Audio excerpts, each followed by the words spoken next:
Selamat datang di channel kami, jangan lupa like dan subscribe channel di bawah ini.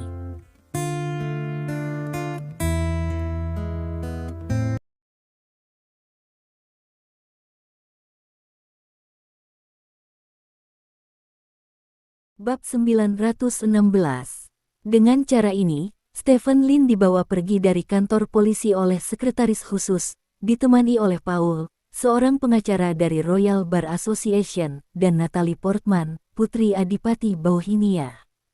Natalie telah meninggalkan kesaksiannya sendiri di kantor polisi, membuktikan bahwa Stephen Lin berada di kamarnya pada saat kejadian. Natalie juga menyatakan bahwa dia akan bertanggung jawab secara hukum atas kesaksiannya, untuk memastikan keasliannya. Kecurigaan Stephen Lin segera menghilang, meskipun Li Xuan benar-benar terbunuh. Stephen Lin memiliki alibi yang sempurna. Nona, Duke tahu apa yang terjadi padamu di Venesia malam ini, dan dia berharap kamu bisa kembali secepat mungkin, kata Paul. Oh, aku akan kembali jika aku mau, kata Natalie. Yang mulia, kesehatan Anda semakin memburuk akhir-akhir ini, bisik Paul kepada Natalie. Natalie mengerutkan kening, dan melirik Stephen Lin yang sedang mengobrol dengan sekretaris khusus. Untuk beberapa alasan, dia tidak ingin pergi begitu cepat dalam hal ini. Dia masih bisa mengobrol dengan seorang pria bernama Stephen Lin. Kau akan kembali malam ini? Tanya Natalie. Paling bagus begini. Jet pribadinya sudah siap dan kamu bisa pergi kapan saja, kata Paul. Oke, kalau begitu tunggu kabarku. Kamu pergi ke pesawat dan tunggu aku dulu, kata Natalie. Paul mengangguk, mengucapkan selamat tinggal pada Stephen Lin, lalu berbalik dan pergi. Aku tidak menyangka kamu menjadi putri Adipati Bauhinia, luar biasa.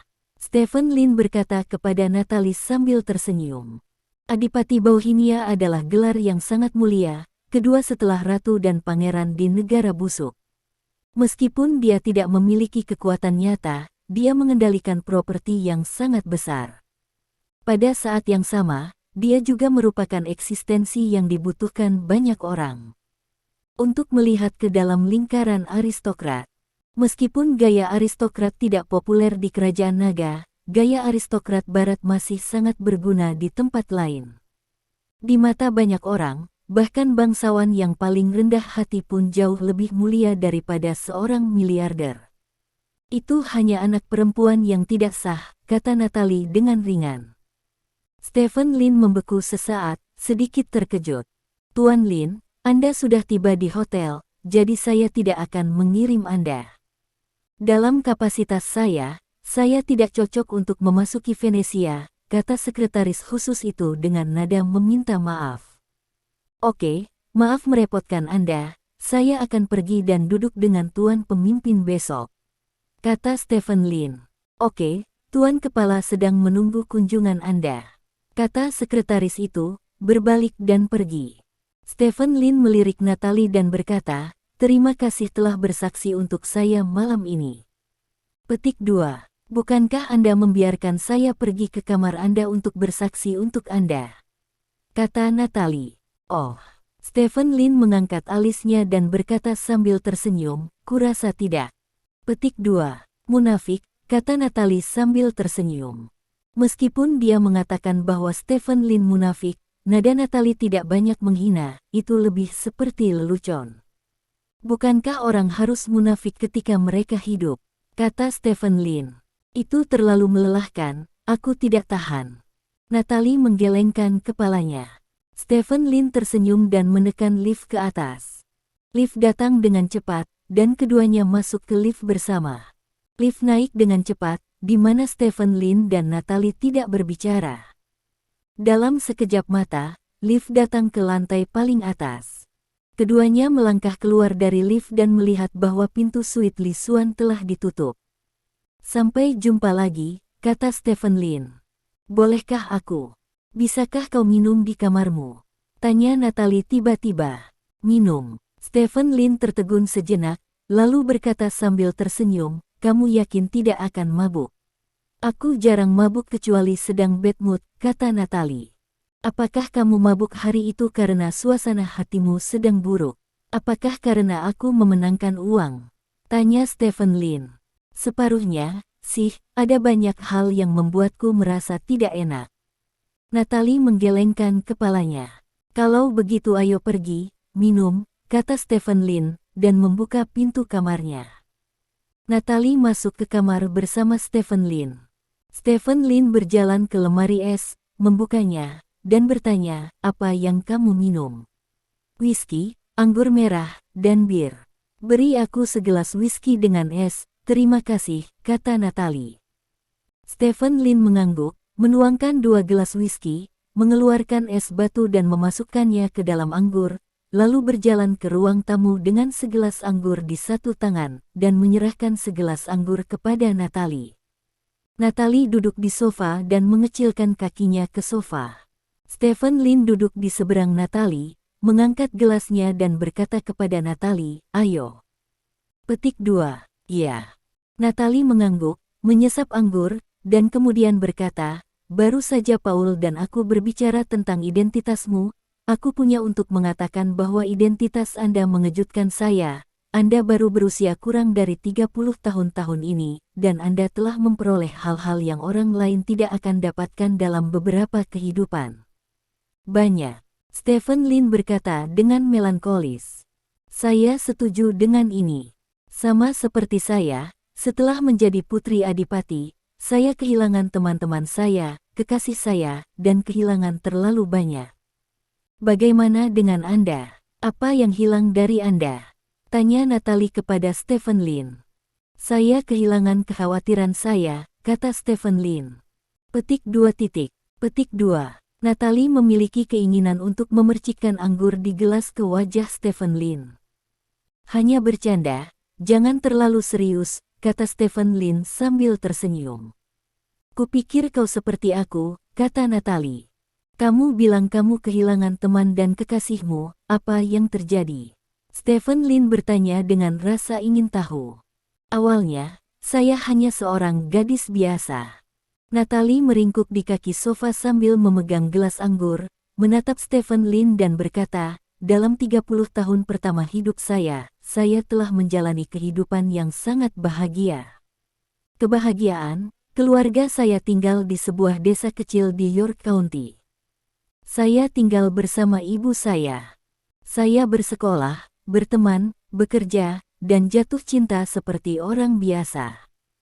Situasi ini berlangsung hingga saya berusia 32 tahun. Petik 2. Apa yang terjadi? Stephen Lin bertanya. Suatu hari, Paul menemukan saya, pengacara tadi, dan dia memberitahu saya bahwa saya sebenarnya adalah putri tidak sah dari Ryan Portman, Adipati Bohemia. Kata Natalie, mengapa kamu menemukanmu? Stephen Lin bertanya dengan cemberut. Karena putra satu-satunya ayahku meninggal dalam kecelakaan mobil saat itu, dan dia tidak memiliki keturunan langsung. Lalu dia mengingatku sebagai anak haram. Oleh karena itu, aku menjadi ahli warisnya dengan cara ini. Suatu hari di masa depan, saya akan mewarisi gelarnya sebagai Adipati Bohemia menjadi Adipati Bohemia yang baru, kata Natalie. Jadi begitu, Stephen Lin tiba-tiba menyadari, dan kemudian berkata, bukankah ini hal yang baik untukmu? Mengapa kamu kehilangan begitu banyak karyawan? Hidup kami sangat biasa, sangat damai. Tetapi juga sangat indah, tetapi sejak saya menjadi pewaris Adipati Bohemia, semuanya telah berubah. Saya harus pergi di tempat yang saya kenal, saya belajar etiket bahwa bangsawan harus menguasai di kota besar. Saya tidak bisa berteman dengan orang-orang biasa itu, karena saya seorang bangsawan, dan saya tidak bisa jatuh cinta dengan orang biasa. Demi kemakmuran keluarga, di masa depan saya harus menemukan seseorang ketika seorang bangsawan menikah. Aku harus meninggalkan pacarku, teman-temanku, dan tempat tinggalku selama lebih dari 30 tahun. Apakah kamu tahu ketidakberdayaannya? Tanya Natalie. Usia berapa ini? Apakah kalian para bangsawan masih memiliki begitu banyak aturan? Stephen Lin bertanya dengan heran. Jika itu hanya bangsawan biasa, tidak begitu banyak aturan, tetapi Adipati Bohemia berbeda. Dia adalah yang kedua setelah ratu dan pangeran di negara kita, jadi aku harus benar-benar mematuhi aturan keluarga. Sejak saat itu, saya telah menjalani kehidupan yang seharusnya dijalani seorang bangsawan, yang penuh dengan segala macam kemunafikan dan kemewahan.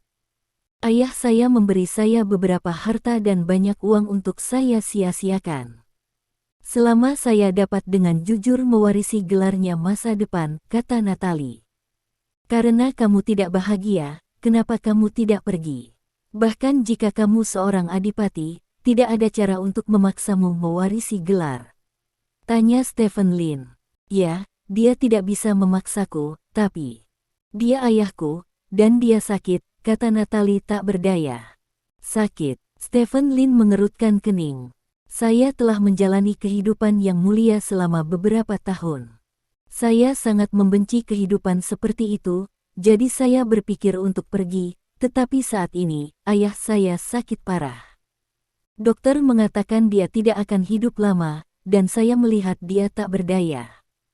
Kesehatannya semakin hari semakin memburuk, jika aku pergi saat ini, apa yang akan dia lakukan? Tanya Natalie. Hei. Stephen Lin menghela nafas, hal semacam ini juga agak rumit baginya. Perlahan, saya menjadi seperti sekarang. Saya mengambil uang yang dia berikan kepada saya setiap hari dan tidak tahu bagaimana membelanjakannya. Akhirnya saya berpikir untuk berjudi, kata Natalie. Apakah untuk mencari kesenangan melalui perjudian? Stephen Lin bertanya. Ya. Berjudi dapat memberi saya stimulasi sensorik dan memberi tahu saya bahwa saya masih hidup, tetapi jangan khawatir, saya tidak akan berjudi lagi di masa depan, karena saya sudah terbiasa dengan kehidupan yang saya jalani sekarang. Jika Anda memberitahu saya jika saya kembali menjalani kehidupan yang buruk di masa lalu, saya mungkin tidak dapat beradaptasi, kata Natalie. Mengapa seseorang ingin membunuhmu? Stephen Lin bertanya dengan curiga. Karena warisan. Natalie mengangkat bahu tak berdaya dan berkata, jika aku mati, gelar ayahku akan diwarisi oleh kerabatnya yang lain. Aku pewaris pertama, dan pewaris kedua milikku. Sepupu, kurasa, mungkin dia mengirim seseorang untuk membunuhku. Kata Natalie. Setelah bertahun-tahun, keluarga kaya masih penuh dengan omong kosong seperti itu, kata Stephen Lin menghina. Ayahku ingin aku kembali malam ini, mungkin karena dia tahu seseorang ingin membunuhku, kata Natalie. Kalau begitu kamu akan pergi malam ini? Stephen Lin bertanya. Natalie mengangguk, memandang Stephen Lin dan berkata, jadi aku akan memberitahumu kata-kata ini, karena aku tidak tahu apakah aku akan memiliki kesempatan untuk mengatakannya lagi kali ini ketika aku kembali. Petik 2. Mengapa Anda memberitahu saya? Stephen Lin bertanya. Entahlah, mungkin karena kau membantuku. Sekali lagi terima kasih, kata Natalie sambil mengambil gelas itu. Sama-sama. Stephen Lin mengambil gelas anggur dan mendentingkannya dengan Natalie di udara. Bab 917. Malam itu gelap. Stephen Lin dan Natalie masing-masing minum 2 gelas whisky. Tidak ada plot berdarah setelah itu, Natalie hanya mengobrol dengan Stephen Lin tentang urusannya sendiri, dan Stephen Lin juga memberitahu Natalie tentang urusan masa lalunya. Itu semua adalah hal-hal yang tidak penting bagi Stephen Lin, tetapi itu sangat mengejutkan di telinga Natalie. Natalie tidak menyangka seseorang bisa menanggungnya selama bertahun-tahun, dan akhirnya bangkit setelah mengumpulkan kekuatan yang cukup dan menjadi master. Ini adalah plot yang hanya bisa dilihat di novel, tapi sekarang dia muncul di hadapannya hidup-hidup. Natalie sangat mengagumi Stephen Lin, tetapi pada akhirnya keduanya tidak memiliki hubungan fisik. Lagi pula, Natalie sudah berusia 40-an, dan Stephen Lin akan berusia 30 tahun. Mereka semua sudah dewasa, jadi secara alami mereka tidak lagi mudah dipengaruhi oleh dorongan fisik mereka. Namun, Stephen Lin masih meninggalkan kesan mendalam pada Natalie, kecerdasan, kesabaran, darah dingin, dan humor Stephen Lin semuanya sangat mempesona. Jika bukan karena penerbangan kembali malam ini, jika bukan karena Stephen Lin yang hanya mau minum 2 gelas anggur, jika bukan karena niat Stephen Lin untuk menggoda Natalie.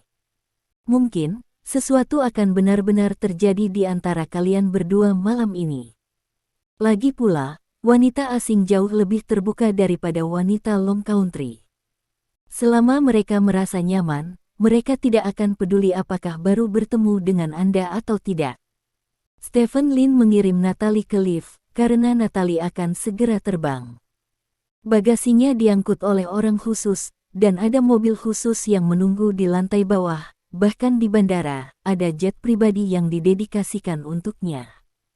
Selamat tinggal, Stephen Lin melambai ke Natalie.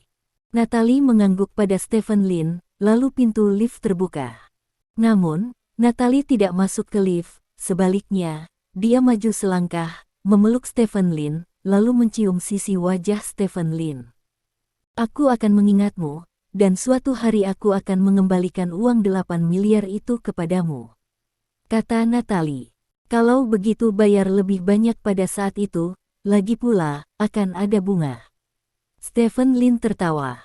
Tentu, Natalie mengangguk, melepaskan tangannya, melangkah kembali ke lift. Pintu lift menutup perlahan, dan Stephen Lin berdiri di depan pintu, menunggu pintu lift tertutup sepenuhnya sebelum berbalik dan berjalan kembali ke kamarnya. Dia benar-benar wanita yang cerdas. Stephen Lin duduk di sofa dan berkata pada dirinya sendiri. Dia meminta Natalie datang ke kamarnya untuk mengambil keripik. Sebenarnya, dia ingin Natalie menjadi saksinya. Suan dibunuh, dan polisi tidak bisa berbuat apa-apa tentang dia. Tanpa diduga, Natalie bisa melihat apa yang dia pikirkan. Dari sudut pandang ini, Natalie masih punya otak. Saat ini, ponsel Stephen Lin berdering. Telepon itu dari Dong Jian. Patriark, putra Li Xuan, Li Weifeng, telah dikirim ke tempat yang aman, kata Dong Jian. Beri dia sejumlah uang, minta dia untuk menandatangani pernyataan penolakan warisannya, dan katakan padanya bahwa dia tidak perlu membayar hutang yang ditinggalkan oleh Li Xuan, kata Stephen Lin. Mengerti, kata Dong Jian. Selama dia menandatangani pernyataan ini, hak pengelolaan penambangan emas hitam yang digadaikan Li Xuan di tangan Kai Juns sebelum kematiannya secara otomatis akan menjadi milik Kai Juns. Ketika saya membeli bagian dari ekuitas ini, penambangan emas hitam akan benar-benar menjadi milik kepadaku. Kata Stephen Lin. Selamat kepada Patriark, kata Dong Jian sambil tersenyum. Diperkirakan mereka akan memintamu untuk melakukan beberapa hal segera, dan kamu dapat menanganinya sendiri saat itu, kata Stephen Lin. Oke, omong-omong, biaya manfaat yang harus diberikan oleh bidak catur harus cukup. Lagi pula, kali ini, kami dapat memenangkan babak ini hanya karena dia mencuri informasi Zhao Sui. Kata Stephen Lin. Mengerti. Setelah menutup telepon, Stephen Lin meletakkan tangannya di bawah kepalanya dan menyenandungkan lagu kecil dengan nyaman. Setelah beberapa saat, ponsel Stephen Lin berdering. Stephen Lin mengangkat telepon dan meliriknya, lalu mengangkat telepon dan mengaktifkan fungsi perekaman telepon. Stephen, selamat, haha. Suara Sun Bai terdengar dari ujung telepon. Mengapa kamu menyukainya? Stephen Lin bertanya dengan ringan. Hei Sisi, apakah kamu bercanda? Kami bekerja sama untuk menjatuhkan Li Xuan. Bukankah ini acara yang membahagiakan? Sun Bai bertanya. Jika kamu mengatakan itu benar-benar acara yang membahagiakan. Stephen Lin memutar matanya dan berkata sambil tersenyum. Kamu memainkan tangan ini dengan sangat baik, kamu mengalahkan Li Xuan berkeping-keping dalam satu pukulan. Sun Bai tertawa. Namun, saya punya pertanyaan. Bagaimana Anda tahu bahwa tangan 235 ini pada akhirnya akan jatuh ke tangan saya? Tanya Stephen Lin. Itu pasti. 235 makan macan tutul. Bukankah itu cara semua orang bermain emas? Kata Sun Bai. Jika saya tidak membeli 235 sebanyak itu, bukankah Li Xuan akan menang? Stephen Lin bertanya. Bahkan jika dia menang, berapa banyak dia bisa menang? dan orang lain yang menang. Itu tidak ada hubungannya denganmu. Aku memutuskan rencana ini sejak awal. Alasan mengapa aku tidak meminta Zhao Sui mengirimimu 235 adalah karena aku hanya tidak ingin Li Xuan menyeri ketidaknormalan itu. Kau tahu, pada akhirnya Li Xuan menekan seluruh tubuhnya. Bukankah hasil ini sesuai dengan harapan kita? Sun Bai berkata. Sialan, kamu hampir membuatku terlibat ketika kamu melakukannya seperti ini. Apakah kamu tahu kartu apa yang diberikan Zhao Sui kepadaku? Leopard Key. Stephen Lin berkata dengan bersemangat. Jika Anda tidak ditangani dengan tangan besar, beraninya Anda mengikuti tangan itu. Jika Anda tidak mengikuti beberapa tangan, bagaimana Li Xuan bisa percaya bahwa Anda memegang tangan besar? Kata Sun Bai. Tidak, jika bukan gadis asing yang mengambil 235, tetapi orang lain, dan mereka melihat kartunya lebih awal dan membuangnya, maka aku mati. Stephen Lin bertanya. Jangan khawatir, bahkan gadis asing itu diatur olehku, jika tidak, menurutmu dia akan dengan bodohnya mengikutinya. Kata Sun Bai. Cucu tua yang luar biasa, kamu bahkan mengatur untuk gadis asing itu, kamu benar-benar licik. Aku mengatakan mengapa gadis asing itu ingin mendorongku dengan Li Xuan, jadi ternyata itu untuk mengeluarkanku dari permainan. Akhirnya aku menemukan jawabannya. Stephen Lin berkata sambil tersenyum, meskipun menurutnya, kata-kata Sun Bai semuanya tidak masuk akal dan penuh celah, tetapi ini tidak mencegahnya untuk percaya pada kata-kata Sun Bai di permukaan. Sun Bai di ujung telepon lega mendengar bahwa Stephen Lin mempercayai kata-katanya. Aku juga baik-baik saja. Ada terlalu banyak hal yang terlibat, dan aku menggunakan banyak kontak untuk menyelesaikannya. Jangan membahas hal lain juga, atau itu akan membuatku kesulitan, kata Sun Bai. Begitu, terima kasih, cucu tua, kali ini terserah kamu. Kata Stephen Lin. Kamu sopan. Tapi maaf, bagaimana kamu membunuh Li Xuan? Aku pernah mendengar orang mengatakan bahwa kamu memiliki alibi yang cukup. Tanya Sun Bai. Aku tidak membunuhnya, dan aku tidak tahu siapa yang membunuh Li Xuan, kata Stephen Lin tanpa daya. Aku tidak tahu, bagaimana ini mungkin. Sekarang Li Xuan sudah mati, hak pengelolaan industri pertambangan emas hitam yang dia gadaikan kepada Venesia akan menjadi milik Venesia. Saat itu, kamu hanya perlu membayar sejumlah harga untuk mengambil alih hak pengelolaan industri pertambangan emas hitam. Ambil kembali, dari sudut pandang penerima, Anda tidak diragukan lagi adalah orang yang paling diuntungkan, bagaimana mungkin dia tidak dibunuh oleh Anda? Tanya Sun Bai. Aku tidak tahu tentang itu. Stephen Lin berkata, aku berada di kamar dengan Natalie dengan lembut. Aku benar-benar tidak tahu mengapa seseorang pergi untuk membunuh Li Xuan. Mungkinkah Zhao Qing yang melakukannya? Hanya saja salahkan aku. Zhao Qing. Tidak mungkin, kata Sun Bai. Saya tidak tahu tentang itu. Lagi pula, saya tidak membunuh orang itu. Tuan Sun, saya masih memiliki sesuatu untuk dilakukan, jadi saya tidak akan memberi tahu Anda. Stephen Lin menutup telepon segera setelah selesai berbicara. Di ujung lain telepon, wajah Sun Bai menjadi gelap, dan dia berkata pada dirinya sendiri, sialan, ini benar-benar keberuntungan. Jika bukan karena keberuntunganmu, kamu akan kehilangan kekayaanmu. Lihat, Stephen Lin mengambil nata itu pasti kecelakaan bahwa kartu Li Xuan mengalahkan kartu Li Xuan. Dia telah mengetahui seluruh proses permainan saat ini. Akibatnya, Natalie benar-benar memainkan 235. Stephen Lin tahu bahwa Zhao Sui akan membuat kartu untuk Li Xuan, jadi kemungkinan Li Xuan menjadi macan tutul sangat tinggi, lalu dia menggunakan 235 untuk mengalahkan Li Xuan, dan kemungkinan menang secara alami sangat tinggi. Jadi Stephen Lin akhirnya mempertaruhkan semua kekayaan bersihnya, dan membuat Li Xuan bangkrut dengan 235. Semua ini adalah keberuntungan membantu Stephen Lin, dan dia tidak melakukan apa-apa, yang bisa dia lakukan hanyalah mengikuti tren, menelepon Stephen Lin saat ini, dan memberikan penghargaan atas kontribusinya. Hanya dengan cara ini kami dapat memperoleh kepercayaan yang cukup dari Stephen Lin, dan kemudian kami dapat terus membantu orang lain menangani Stephen Lin.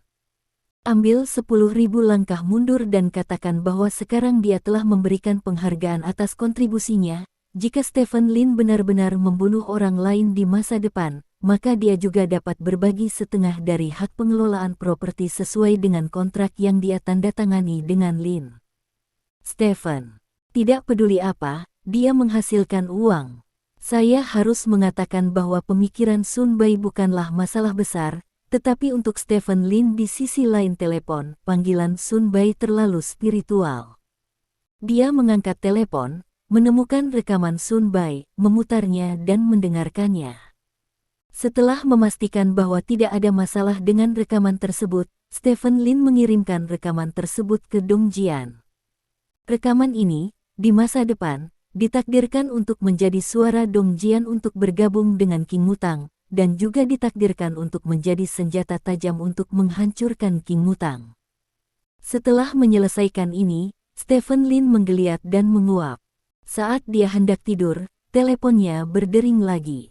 Kali ini panggilan masih dari ibu kota kekaisaran, dengan nomor ekor 000000. Ini adalah nomor telepon yang tidak akan pernah bisa dihubungi oleh orang biasa, dan dia termasuk orang yang sangat terhormat. Bab 918.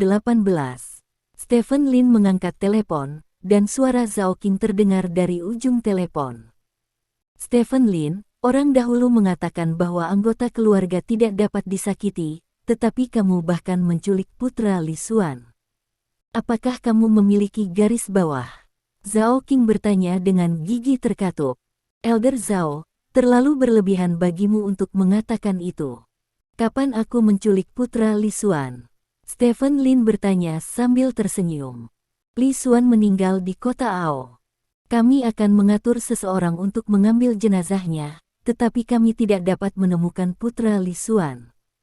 Apakah Anda berani mengatakan bahwa hilangnya putranya tidak ada hubungannya dengan Anda? Tanya Zhao Qing. Mengapa saya tidak berani mengatakannya? Tidak masalah, tidak masalah. Penatua Zhao, setelah menjalani usia yang begitu besar, tidakkah Anda tahu kebenaran bahwa Anda dapat makan tanpa pandang bulu dan tidak berbicara sembarangan? Jika Anda berbicara tentang saya seperti itu lagi, saya akan menuntut Anda memfitnah, kata Stephen Lin. Stephen Lin, pertahankan garis hidup, sehingga kita dapat bertemu satu sama lain di masa depan. Li Xuan hanyalah seorang putra sebagai keturunan. Tidak peduli apapun, beri dia cara untuk bertahan hidup. Kata Zhao Qing. Tidak ada gunanya memberitahu saya hal-hal ini. Saya tidak punya orang di tangan saya. Jika Anda membicarakan hal-hal ini lagi, saya minta maaf. Saya hanya bisa menutup telepon, kata Stephen Lin. Sepertinya kamu tidak berniat mengakuinya lagi. Tidak masalah. Stephen Lin, perang kita baru saja dimulai. Bahkan jika kamu memakan industri pertambangan emas hitam, kamu tidak dapat menemukan peluang apapun dari kami. Kami sudah tahu proporsi Anda dalam perang, dan kami tidak akan lagi memiliki kebaikan. Dalam perang ini, baik Anda mati atau kami mati, Stephen Lin, Anda telah berhasil membuat kami semua marah, kata Zhao Qing. Sungguh menyedihkan.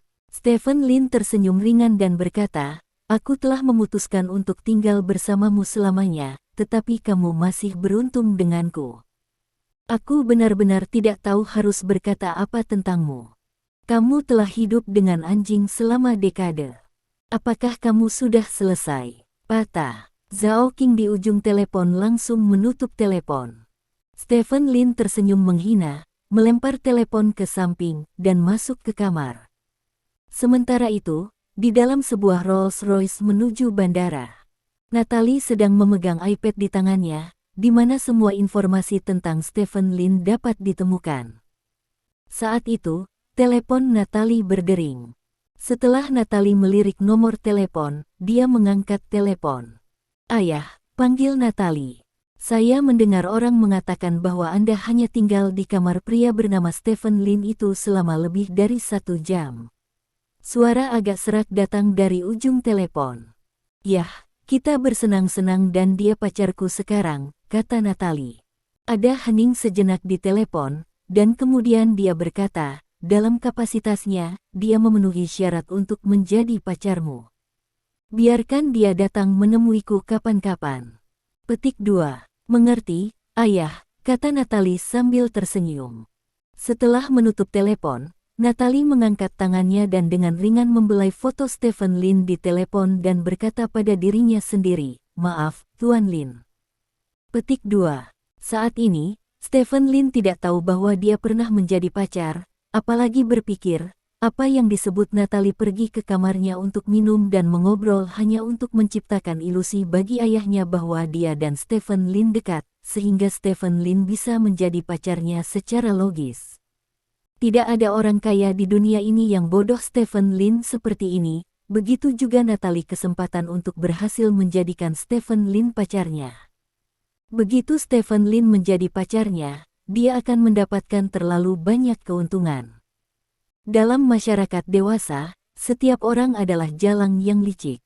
Keesokan harinya, perwakilan King Mutang datang ke Aoshi. Tugas mereka adalah mengangkut jenazah Li Xuan kembali ke ibu kota kekaisaran, agar daun-daun yang berguguran dapat kembali ke akarnya. Perwakilan ini bukan penerima manfaat, tapi Sun Bai. Sun Bai pergi ke kantor polisi untuk mengkonfirmasi identitas Li Xuan, dan kemudian mengatur agar anak buahnya membawa Li Xuan kembali ke ibu kota kekaisaran, sementara Sun Bai sendiri pergi ke Venesia untuk menemui Stephen Lin. Stephen Lin dengan hangat menerima Sun Bai. Sejujurnya, aku tahu takdir. Kemana putra Li Xuan pergi? Mengapa tidak ada gerakan sama sekali? Jika kamu mengikat orang seperti itu, kamu harus menggunakan dia untuk melakukan sesuatu, bukan? Tanya Sun Bai. Aku tidak menculiknya, mungkin dia menyembunyikan dirinya, kata Stephen Lin. Bagaimana ini mungkin? Sekarang sepertinya hanya kamu yang punya motif untuk menculiknya, bukan? Selama dia menghilang dari dunia ini, maka hak pengelolaan pertambangan emas hitam yang dijanjikan Li Xuan kepada orang Venesia secara otomatis akan menjadi milik orang Venesia. Sejumlah uang, bukankah logis untuk mengambil hak pengelolaan industri pertambangan emas hitam dari Venesia? Kata Sun Bai. Percaya atau tidak, cucu tua, saya benar-benar tidak menculiknya.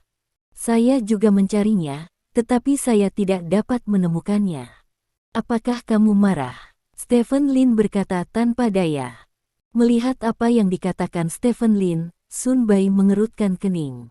Saat ini, ponsel Sun Bai tiba-tiba berdering. Sun Bai melirik telepon, berjalan ke samping dan mengambilnya. Tidak lama kemudian, Sun Bai kembali ke Stephen Lin dengan ekspresi jelek di wajahnya. Putra Li Xuan baru saja muncul di pusat layanan administrasi ibu kota kekaisaran, kata Sun Bai. Dengar, izinkan saya mengatakan bahwa saya tidak menculiknya, kata Stephen Lin.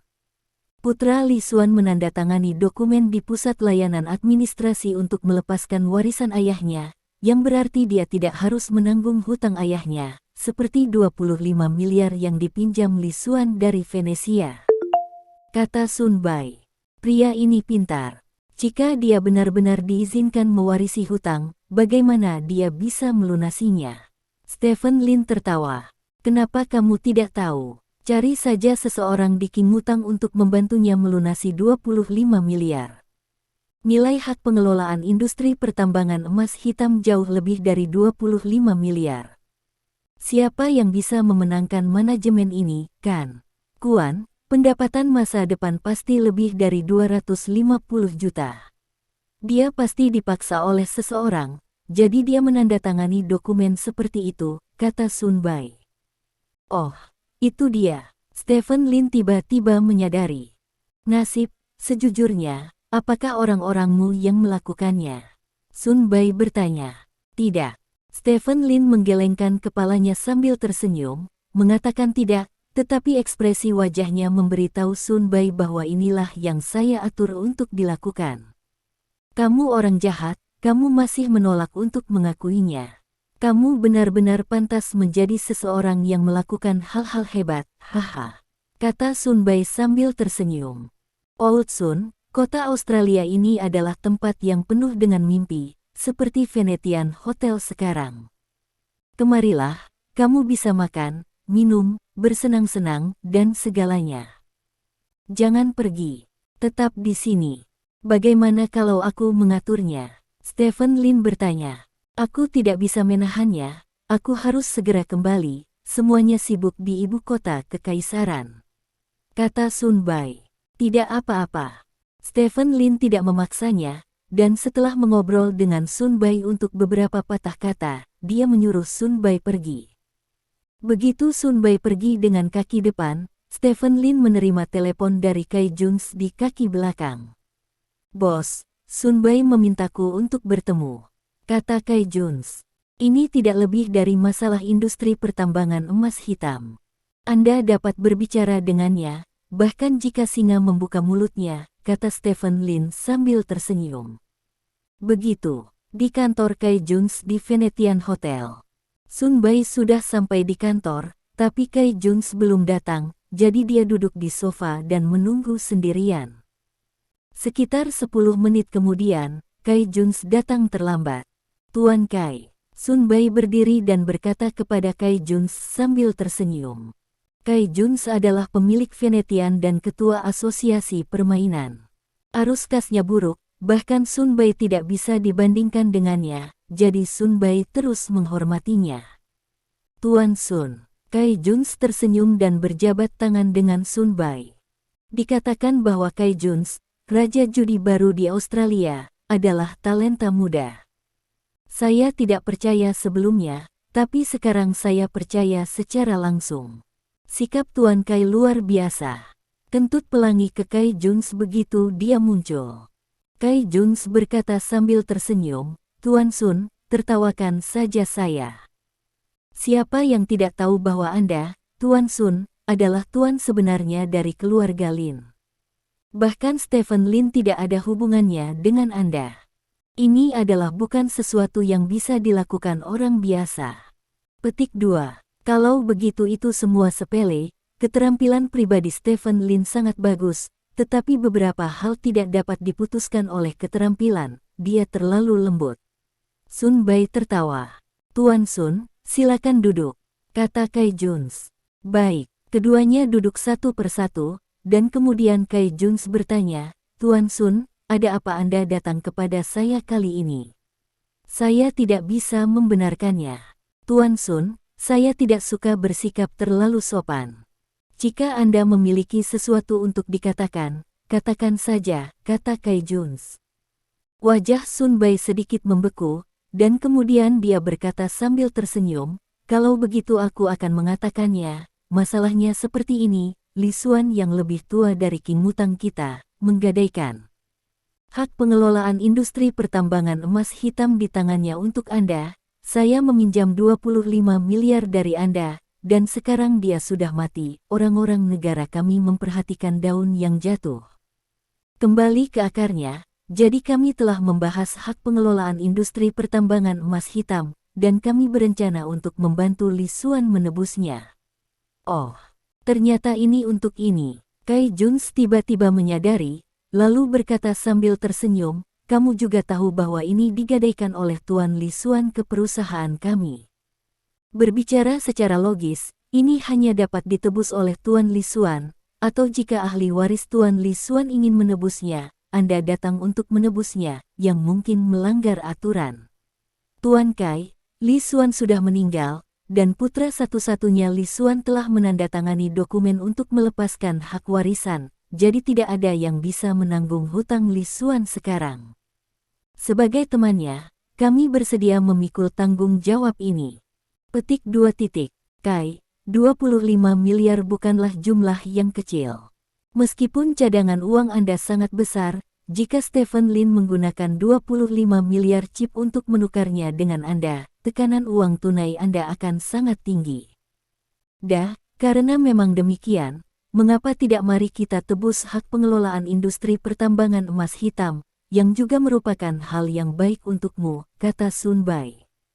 Setelah Kai Juns mendengar kata-kata Sun Bai, dia terdiam lama, lalu mengangguk dan berkata, bukan tidak mungkin mengatakan itu.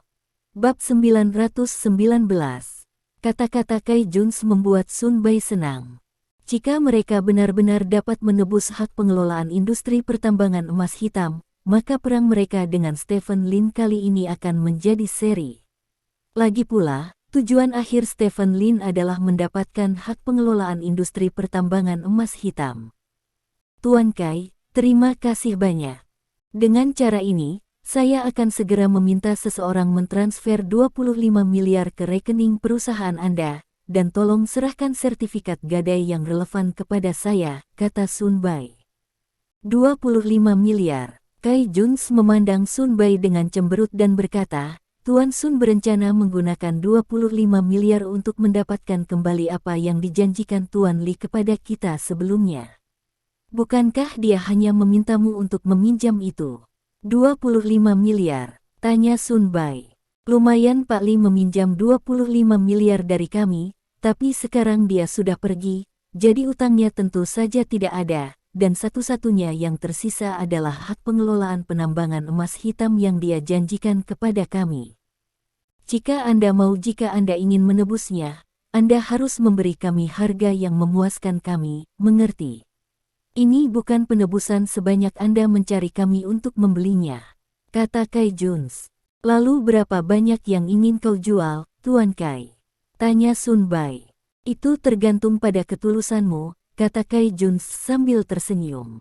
Benar-benar pencatut, Sun Bai tidak bisa menahan fitnah di dalam hatinya. Menurut pendapatnya, Kai Juns melihat Li Xuan mati, jadi dia sengaja menaikkan harganya. Jika Li Xuan masih hidup, maka dia hanya perlu membayar 250 dengan pinjaman 100 juta yuan, hak pengelolaan industri pertambangan emas hitam dapat ditebus. Sekarang Li Xuan sudah mati, mereka dapat menjual hak pengelolaan industri pertambangan emas hitam. Saya ingin singa membuka mulutnya. 30 miliar. Sun Bai mengangkat 3 jari dan berkata, kamu menghasilkan 500 juta hanya dengan berpindah tangan. Ini jelas merupakan kesepakatan yang sangat bagus. Terlalu sedikit. Kai Juns menggelengkan kepalanya. Itu banyak. Sun Bai berkata dengan serius, baru 3 atau 2 hari sejak Li Xuan memintamu untuk meminjam uang, dan kami telah menghasilkan 5 miliar hanya dalam 3 atau 2 hari, yang setara dengan lebih dari 1 miliar sehari. Orang terkaya di kerajaan Panjang tidak menghasilkan uang secepat itu. Terlalu sedikit. Kai Juns terus menggelengkan kepalanya. 32 miliar, bagaimana? Ini adalah harga tertinggi yang bisa kami tawarkan, kata Sun Bai. Ini masih terlalu kecil. Kai Juns menggelengkan kepalanya. Tuan Kai, 32 miliar benar-benar banyak. Kami tidak mampu memberi lagi. Lagi pula, ini uang tunai, bukan properti, kata Sun Bai. Jangan katakan bahwa Anda tidak mampu membelinya, Tuan Sun. Anda para tetua King Mutang mengendalikan beberapa industri pilar keluarga Lin. Bukankah kekayaan bersih semua orang lebih dari 100 miliar? Kata Kai Juns. Kekayaan melebihi 100 miliar dan uang tunai melebihi 100 miliar adalah dua hal yang berbeda. Tuan Kai, uang tunai yang tersedia bagi kita masing-masing hanya lebih dari 10 miliar. Jika ada lebih, kita tidak akan bisa mengeluarkannya. 32 miliar, masing-masing dari kita 4 tetua ambil 8 miliar, ini sudah batas yang bisa kita tanggung. Kata Sun Bai. Benarkah? Kai Juns mengangkat alisnya dan berkata, namun, seseorang menawari saya harga yang lebih tinggi. Jika Anda tidak memiliki cara untuk melebihi harganya, maka tidak mungkin bagi saya untuk menjual hak pengelolaan industri pertambangan emas hitam kepada Anda. Ya. Petik 2. Apakah itu Stephen Lin? Tanya Sun Bai. Aku tidak bisa mengungkapkannya. Kai Juns menggelengkan kepalanya. Kalau begitu, bisakah kamu memberitahuku berapa yang dia bayar? Sun Bai bertanya. 4 miliar. Kai Juns mengangkat 4 jari. Tidak mungkin. Sun Bai menggelengkan kepalanya lagi dan berkata, bagaimana dia bisa mendapatkan uang tunai 40 miliar? Tidak mungkin. Keripik di atas meja saja berjumlah hampir 30 miliar.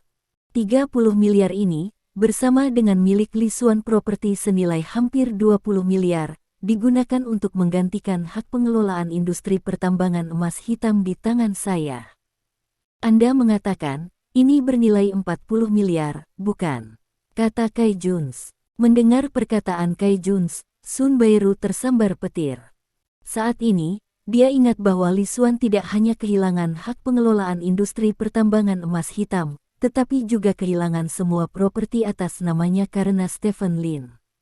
Kekayaan bersih Stephen Lin meningkat ratusan miliar. Bukan apa-apa baginya untuk menghabiskan 40 miliar seperti ini, lagi pula, chip yang dia menangkan di atas meja saja hampir 30 miliar. Dia mengambil uang yang dipinjam oleh Li Xuan, ditambah beberapa properti Li Xuan, dengan imbalan hak pengelolaan Li Xuan di industri pertambangan emas hitam. Baginya, ini benar-benar serigala putih dengan tangan kosong. Jenis yang dia sendiri tidak perlu mengeluarkan uang. Izinkan saya memberitahu Anda ini, Tuan Sun, saya tidak benar-benar menginginkan industri itu. Lagi pula, saya berasal dari kota Australia. Semua industri itu berada di pedalaman. Sangat sulit bagi saya untuk mengelolanya. Saya lebih suka mengambil uang sungguhan. Jika Anda dapat memberi saya uang tunai 40 miliar, saya akan menjual hak pengelolaan industri pertambangan emas hitam kepada Anda. Kata Kai Juns. 40 miliar tunai. Sun Bai berpikir keras. Hanya 40 miliar uang tunai. Kata Kai Juns. Biarkan aku membicarakannya dengan mereka. Sun Bai mengangkat teleponnya dan berjalan ke samping, memanggil Zhao Qing. Panggilan telepon berlangsung sekitar 10 menit, dan kemudian Sun Bai kembali ke sisi Kai Juns. 40 miliar uang tunai adalah 40 miliar uang tunai. Sun Bai berkata dengan wajah serius. Oke, Kai Juns berkata sambil tersenyum, aku suka berbisnis dengan orang kaya sepertimu, langsung ke intinya, haha. Kalau begitu Tuan Kai, ayo tanda tangani kontraknya. Kata Sun Bai. Tidak masalah. Kai Juns mengangguk, lalu memanggil sekretarisnya dan memintanya untuk membuat perjanjian. Tidak butuh waktu lama untuk kesepakatan dibuat. Kai Juns menyerahkan perjanjian itu kepada Sun Bai, dan Sun Bai meliriknya. Tidak ada yang salah dengan isi perjanjian itu, yaitu mereka menghabiskan 40 miliar untuk memperoleh hak pengelolaan industri pertambangan emas hitam. Manajemen diserahkan ke mereka. Saya pikir kita perlu menambahkan klausul pelanggaran kontrak, kata Sun Bai. Hancurkan kontraknya. Apa menurutmu aku akan memutuskan kontraknya? Kai Juns berkata dengan cemberut. Akan ada pelanggaran klausul kontrak dalam perjanjian apapun. Lagi pula, kami terlibat dalam bisnis senilai 40 miliar yuan, kata Sun Bai. Oke, bagaimana dengan ini? Jika saya tidak menyerahkan hak pengelolaan industri pertambangan emas hitam kepada Anda dalam waktu 3 hari kerja setelah menerima pembayaran, maka saya akan mengembalikan 40 miliar kepada Anda dan memberi Anda 100 juta sebagai ganti rugi. Tanda seru petik 2, kata Kai Juns. Ini baik-baik saja. Sun Bai mengangguk. Xiao Chen, pergi dan perbaiki perjanjiannya, kata Kai Juns kepada sekretarisnya. Tidak lama kemudian, sekretaris mengirimkan perjanjian baru kepada Kai Juns dan Sun Bai. Setelah dicek bahwa tidak ada yang salah dengan perjanjian tersebut, keduanya membubuhkan tanda tangan pada perjanjian tersebut. Selamat bekerja sama. Sun Bai tersenyum dan berjabat tangan dengan Kai Juns. Selamat bekerja sama, kata Kai Juns sambil tersenyum. Setelah mendapatkan kontrak, Sun Bai tidak sabar untuk meninggalkan Venetian Hotel, dan kemudian menelepon Zhao Qing. Saya telah bernegosiasi dengan Kai Juns dan menandatangani kontrak. Dalam 3 hari setelah kami melakukan pembayaran, Kai Juns akan mengalihkan hak pengelolaan industri pertambangan emas hitam kepada kami. Meskipun harganya sedikit lebih mahal, Itu semua sepadan, Lin, aku tahu dia sibuk untuk apa-apa, hahaha. Kata Sun Bai bersemangat. Kalau begitu kamu tinggal di sana selama beberapa hari lagi, dan kita bisa mengumpulkan uang dalam 2 hari, kata Zhao Qing di ujung telepon. Tidak masalah, Sun Bai berkata, menutup telepon, dan kemudian berkata pada dirinya sendiri, Stephen Lin, kamu tidak menyangka setelah melakukan begitu banyak hal, kamu akhirnya membuat gaun pengantin untuk kami, hahaha. Di sisi lain, di ibu kota kekaisaran, Zhao Qing dan yang lainnya memulai penggalangan dana di ibu kota kekaisaran. 40 miliar akan dibagi rata antara Zhao Qing, Qian Zhu, Sun Bai dan orang buta, masing-masing 10 miliar, dan mereka juga akan berbagi hak pengelolaan industri pertambangan emas hitam secara merata. Meskipun 40 miliar yuan melebihi 25 miliar yuan yang digadaikan oleh Li Xuan sebelumnya, masih merupakan bisnis yang sangat hemat biaya untuk membeli hak pengelolaan industri pertambangan emas hitam dengan 40 miliar yuan. Keuntungan tahunan industri pertambangan emas hitam setinggi puluhan miliar. Tidak termasuk dividen yang dibayarkan oleh beberapa pemegang saham, keuntungan yang akhirnya bisa jatuh ke tangan mereka adalah miliaran, dan 40 miliar itu dapat diperoleh kembali dalam 5 atau 6 tahun. 10 miliar uang tunai bukanlah jumlah yang kecil bagi para tetua king ngutang. Dengan kata lain, kekayaan bersih setiap orang melebihi 100 miliar, tetapi kebanyakan adalah aset tetap dan uang tunai yang dapat digunakan hanya lebih dari 100 juta, dan setiap perusahaan harus memiliki sejumlah uang sebagai modal kerja jika mereka ingin menghasilkan 10 miliar, mereka harus mencari seseorang untuk dipinjamkan, atau mereka hanya dapat menggunakan properti itu sebagai hipotek. Setiap orang menggunakan metode mereka sendiri untuk mengumpulkan uang, dan 40 miliar terkumpul dengan cepat. Setelah itu, beberapa orang mengumpulkan 40 miliar ke dalam satu akun, lalu mentransfernya ke Kai Juns melalui akun ini. Tuan Kai, saya akan menunggu kabar baik Anda. Sun Bai menelepon Kai Juns setelah mengirim uang. Tidak apa-apa, jangan khawatir, aku akan mengimplementasikan masalah ini secepat mungkin, kata Kai Juns sambil tersenyum. Puas, Sun Bai meletakkan telepon. Menurut pendapatnya, kemenangan sudah dekat. Namun, suasana hati Sun Bai yang baik menghilang setelah 1 jam, karena Kai Juns menelepon dan menyampaikan kabar buruk kepadanya. Apa? Stephen Lin menawarkan 42 miliar. Kamu menjual hak pengelolaan industri pertambangan emas hitam kepada Stephen Lin. Seru Sun Bai bersemangat. Tidak mungkin, Tuan Sun. Saya tidak berharap Stephen Lin menemukan saya tiba-tiba, dan menawari saya tawaran yang tidak dapat saya tolak. Selain itu, dia juga menyewa seorang pemimpin khusus untuk datang kepada saya bersamanya. Saya bisa, membantu itu. Saya hanya bisa menjual hak manajemen kepadanya, tapi jangan khawatir, Tuan Sun, saya akan memberi Anda ganti rugi sebesar 100 juta, kata Kai Juns. Tidak, Tuan Kai, ini bukan masalah kerugian yang dilikuidasi. Dia menawarkan 42 miliar, dan kami juga mampu membelinya. Bagaimana Anda bisa menjualnya kepadanya? Sun Bai berkata dengan bersemangat. Dalam keadaan seperti itu, saya tidak ada hubungannya. Tuan pemimpin menekan saya. Anda tahu, Tuan pemimpin adalah pejabat terbesar kami. Saya hanya bisa menjual hak manajemen kepadanya. Saya salah tentang masalah ini. Saya sangat maaf, saya akan mengembalikan 40 miliar Anda kepada Anda juga, ayo lakukan dulu, kata Kai Junseng. Sebelum Sun Bai sempat menjawab, dia menutup telepon. Sun Bai memegang ponselnya, dan seluruh orang itu terkepung. Ding dong, suara notifikasi pesan teks datang dari telepon. Penghasilan Alipay Anda adalah 100 juta yuan. Petik 2. Bab 920. 100 juta. Bagi orang biasa, ini jelas merupakan jumlah uang yang sangat besar yang tidak dapat diperoleh seumur hidup, tetapi bagi Sun Bai, 100 juta yuan ini tidak ada artinya. Tahukah Anda, dia masih memiliki 40 miliar dengan Kai Juns. Itu 40 miliar tunai. Lebih dari sepertiga dari 40 miliar adalah pinjaman. Beberapa dari mereka mengambil properti pribadi mereka sendiri untuk digadaikan untuk mendapatkan pinjaman. Untuk mengumpulkan 40 miliar yuan sesegera mungkin, mereka tidak mencari pinjaman bank, tetapi perusahaan pemberi pinjaman swasta, karena proses pinjaman bank terlalu lama. Tidak sabar.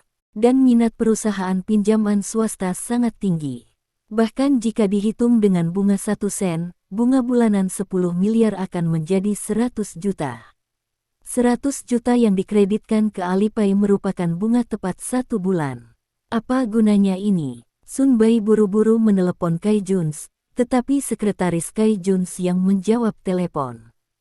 Halo, bos, kami memiliki sesuatu untuk dilakukan di Stars and Stripes, dan dia tidak akan kembali untuk sementara waktu. Jika Anda memiliki sesuatu untuk dilakukan, Anda dapat menghubungi saya, kata sekretaris itu secara rutin di telepon. Kembalikan 40 miliar kami kepada kami, 40 miliar. Sun Bai berkata dengan bersemangat. Tuan Kai secara khusus menjelaskan hal ini kepada saya. Kami sedang melalui proses. Setelah proses selesai, uang akan dikembalikan kepada Anda. Anda juga tahu bahwa ada 2 sistem keuangan yang berbeda di pasar Australia dan pedalaman sisi. Sistem regulasi, kami memiliki langkah-langkah anti pencucian uang yang lebih ketat di sini, agar otoritas regulasi tidak berpikir bahwa kami mencuci uang, jadi kami harus menyampaikan informasi yang relevan kepada otoritas regulator, harap tetap tenang, kata sekretaris. Pergi melalui proses. 3 kata ini saja membuat Sun Bai merasa dingin di telapak kakinya. Apakah ada sesuatu di dunia ini yang dapat menghabiskan lebih banyak waktu daripada melalui proses? Setelah Anda dalam proses, Anda dapat menunda selama 10 hari, setengah bulan, atau bahkan setengah tahun. Kamu tidak bisa melakukan ini. Ketika kami mengirimkan uang kepadamu, kami memanggil semuanya sekaligus. Ini menunjukkan kepercayaan penuh kami padamu. Kamu tidak dapat menggunakan kepercayaan kami padamu untuk melakukan hal seperti itu. Itu tidak asli, Bai berkata dengan bersemangat. Segera setelah prosesnya selesai, kami akan mengembalikan uang itu kepada Anda sesegera mungkin. Sekretaris itu menjawab seperti biasa, tidak peduli betapa bersemangatnya Sun Bai di sana, dia tidak mengubah kata-katanya sedikit pun. Di sisi lain, Kai Juns secara pribadi mengantar Stephen Lin ke bandara. Saya akan mencoba yang terbaik untuk menunda uang. Saya akan memberi mereka uang setelah mereka membiarkan Departemen Administrasi campur tangan. Meskipun uangnya tidak banyak, itu cukup membuat mereka merasa tidak nyaman, kata Kai Juns sambil tersenyum sambil mengemudi. Stephen Lin tidak duduk di kursi bos di barisan belakang, tetapi duduk di kopilot. Dia berkata sambil tersenyum, jika Anda ingin mengatakan menjijikkan, trik ini benar-benar menjijikkan, haha. Bos, adapun musuh, saya menjalankan kasino, jadi saya tidak bisa benar-benar melawan mereka, tetapi sama sekali tidak ada masalah dengan membuat mereka jijik, kata Kai Juns. Dengan cara ini, rantai modal mereka akan menjadi tidak nyaman. Stephen Lin menyipitkan matanya dan berkata, 40 miliar uang tunai, dibagi menjadi setiap orang, sama dengan 10 miliar per orang. Jumlah ini sungguh tidak kecil, cukup untuk menghasilkan jumlah yang sangat besar. Dampak. Namun, seharusnya tidak terlalu lama. Selama mereka menemukan Departemen Administrasi pasti akan campur tangan. Hei, kalau tidak, aku benar-benar ingin menunda mereka selama beberapa tahun, Kai Juns menghela nafas. Hampir cukup. Metode ini hanya bisa membuat mereka merasa tidak nyaman. Masing-masing dari mereka memiliki latar belakang yang dalam. Alasan mengapa Li Xuan bertaruh pada manajemen industri pertambangan emas hitam kali ini sebenarnya adalah untuk memikatku ke dalam umpan. Kalau tidak, Li Xuan pada saat itu tidak masalah menemukan seseorang untuk meminjam 30 hingga 20 miliar, dan tidak perlu mengambil hak pengelolaan industri pertambangan emas hitam, kata Stephen Lin. Ya, Kai Juns mengangguk, lalu berkata, "Bos, Anda harus melalui prosedur yang relevan sesegera mungkin setelah Anda kembali, dan mendapatkan kembali industri pertambangan emas hitam secepat mungkin." "Saya tahu, hal-hal ini sudah dilakukan," kata Stephen Lin. Keduanya mengobrol sepanjang jalan, dan segera pergi ke bandara. Jet pribadi Stephen Lin sudah menunggu di bandara. Stephen Lin memeluk Kai Juns, lalu berkata, "Masalah ini akan membuatmu menjadi duri di sisi King Mutang. Meskipun kota Australia adalah wilayahmu, kamu harus berhati-hati. Hati-hati, jangan sampai orang-orang di aula Kingmu melompati tembok dengan tergesa-gesa." Petik 2. Jangan khawatir, aku tidak akan takut pada siapapun di kota Australia. Kai Juns tertawa. "Oke, aku pergi." Stephen Lin menepuk bahu Kai Juns, mengucapkan selamat tinggal pada Kai Juns dengan sungguh-sungguh, lalu naik ke pesawat. Pesawat dengan cepat meluncur dari landasan dan lepas landas. Stephen Lin meninggalkan pasar Australia dengan cara ini, mengambil hak pengelolaan industri pertambangan emas hitam yang didapatnya dari Kai Juns. Selama perjalanan ke kota Australia ini, Stephen Lin dengan sempurna mencapai tujuan yang ditetapkannya, dan pada saat yang sama mengirim Li Xuan untuk menemui leluhur keluarga Lin. Bagi Stephen Lin, ini adalah kemenangan simbolis. Bahkan jika dia bukan kepala dari keluarga Lin, dia cukup untuk menjadi tetua aula Kingmu saat ini. Tentu saja, para tetua aula Kingmu tidak hanya memiliki beberapa properti seperti keluarga Lin. Selama bertahun-tahun, mereka telah menggunakan uang yang mereka peroleh dari keluarga Lin untuk berinvestasi pada hal-hal lain. Setiap orang memiliki aset yang kuat, dan properti keluarga Lin hanyalah salah satu dari banyak aset mereka. Li Xuan adalah orang dengan modal paling sedikit di aula Kingmu dan orang yang paling baik untuk dihadapi. Meski begitu, dia masih berusaha sekuat tenaga untuk membunuh Li Xuan dan mendapatkan hak pengelolaan industri pertambangan emas hitam di tangan Li Xuan, jadi bisa dibayangkan jika mau pasti akan lebih sulit mengalahkan orang lain. Ini adalah perang yang berkepanjangan. Pesawat terbang ke ibu kota kekaisaran dan tiba di bandara ibu kota kekaisaran pada pukul 2 siang. Dari selatan ke utara, Stephen Lin mengalami musim panas dan musim dingin. Setelah turun dari pesawat, Stephen Lin langsung menuju ke pusat layanan administrasi kota. Pada pukul 2.30 siang, Stephen Lin tiba di pusat layanan administrasi kota. Pada pukul 3 sore, Stephen Lin telah menyelesaikan semua formalitas dan keluar dari pusat layanan administrasi dengan dokumen yang relevan. Saat ini, Stephen Lin sepenuhnya mengendalikan manajemen dan kepemilikan industri pertambangan emas hitam, dan menjadi pemegang kekuasaan sesungguhnya dari industri pertambangan emas hitam. Dan semua ini, Stephen Lin tidak mempublikasikannya ke dunia luar. Setelah meninggalkan pusat layanan administrasi kota, dia pergi ke markas besar industri pertambangan emas hitam di pusat kota. Black Gold Mining adalah perusahaan raksasa dengan beberapa tambang di seluruh negeri. Kantor pusat perusahaannya terletak di pusat kota kekaisaran, dan ada juga gedung markas milik Black Gold Mining. Nama gedung markas ini adalah Black Gold Building. Stephen Lin mengunjungi gedung Heijin lebih dari setengah bulan yang lalu, setelah dia pergi ke Lianfeng Express untuk menabrak tembok dengan Nanhuan Energy. Selama waktu itu, Stephen Lin mengunjungi kantor pusat semua industrinya, dan tanpa kecuali, dia ditolak. Sebenarnya, pada saat itu, Stephen Lin tahu bahwa setelah pergi ke Lianfeng Express, dia akan ditolak di itinerari berikutnya, tetapi dia tetap pergi ke setiap tempat, dan dia ingin mengingat penghinaan yang dia alami di setiap tempat. Bahwa suatu hari di masa depan, Anda bisa menjadi kejam dan cukup berat untuk menamparkan wajah Anda.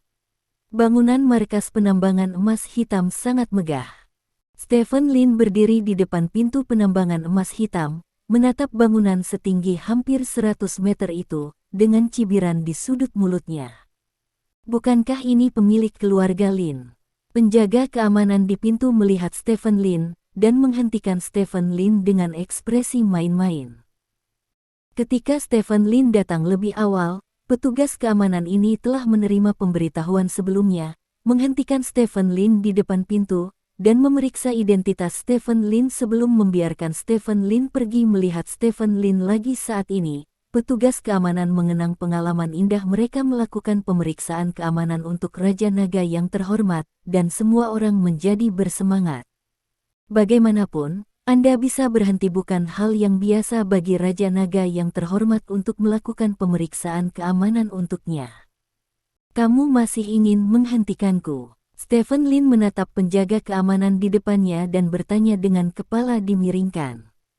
Tuan Lin, Anda juga tahu bahwa ada banyak logam mulia di gedung markas penambangan emas hitam kami, serta biji berharga yang ditambang dari berbagai tempat. Jadi setiap orang yang memasuki gedung markas kami harus digeledah, ini aturannya.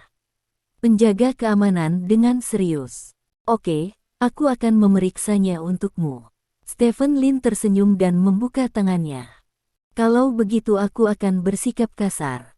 Penjaga keamanan itu menggelengkan alisnya dengan bersemangat, mendatangi Stephen Lin dan membuka tangannya untuk meraba-raba tubuh Stephen Lin. Nyatanya, meraba-raba seperti ini tidak bisa membuat satpam merasa nyaman. Lagi pula, Stephen Lin adalah laki-laki, dan dia juga pria yang tangguh. Namun, dampak perbedaan identitas sangat kuat. Stephen adalah Raja Naga, kepala keluarga Lin, dan seorang miliarder. Bagaimana satpam kecil itu memiliki kesempatan untuk menyentuhnya? Saat ini, Anda tidak hanya dapat menyentuhnya, tetapi Anda juga dapat menyentuhnya secara menyeluruh. Ini seperti orang malang yang menghina dewi tingkat tinggi. Itu indah dan terbukti dengan sendirinya. Melihat pemandangan ini, banyak karyawan yang keluar masuk gedung penambangan emas hitam menunjukkan senyum mengejek. Beberapa dari mereka melihat Stephen Lin datang ke industri penambangan emas hitam, dan beberapa dari mereka melihat Stephen Lin datang lagi. Kesempatan yang bagus untuk menertawakan Stephen Lin. Setelah memeriksa Stephen Lin dengan hati-hati, penjaga keamanan bertepuk tangan dan berkata, "Masuklah, tetapi Patriark Lin, jika Anda ingin melihat pemimpin kami, Anda masih harus membuat janji." Petik 2. Siapa nama Anda? Stephen bertanya. Nama saya Li Wukun, jawab satpam itu. Aku ingat. Stephen Lin tersenyum dan berjalan ke gedung industri pertambangan emas hitam. Di lantai pertama, seseorang menghentikan Stephen Lin. Yang menghentikan Stephen Lin adalah seorang wanita di meja depan, berusia sekitar 30 tahun, sangat tampan, dengan nama Wang Xiaoxing tertulis di label nama di dadanya. Tuan Lin ada di sini lagi. Saya tidak melihat CEO kami terakhir kali. Apakah Anda masih ingin bertemu dengannya kali ini? Wang Xiaoxing bertanya sambil tersenyum. Ya. Stephen Lin mengangguk dan berkata, saya ingin bertemu dengan CEO Anda. Petik 2. Baiklah, silakan mendaftar. CEO kami akan menemui Anda jika dia bebas. Kata Wang Xiaoxing, mengeluarkan formulir aplikasi Tas Zhang ke Stephen Lin. Saya pikir itu tidak perlu. Stephen Lin tersenyum dan berkata dengan ringan, katakan padanya saya di sini, biarkan dia datang kepada saya. Petik 2. Biarkan CEO kami mendatangi Anda. Apakah Anda bercanda? CEO kami adalah saya sangat sibuk, tapi saya tidak melihat semua orang. Wang Xiaoxing memiliki ekspresi mengejek di wajahnya. Terima kasih. Sampai jumpa di bab selanjutnya.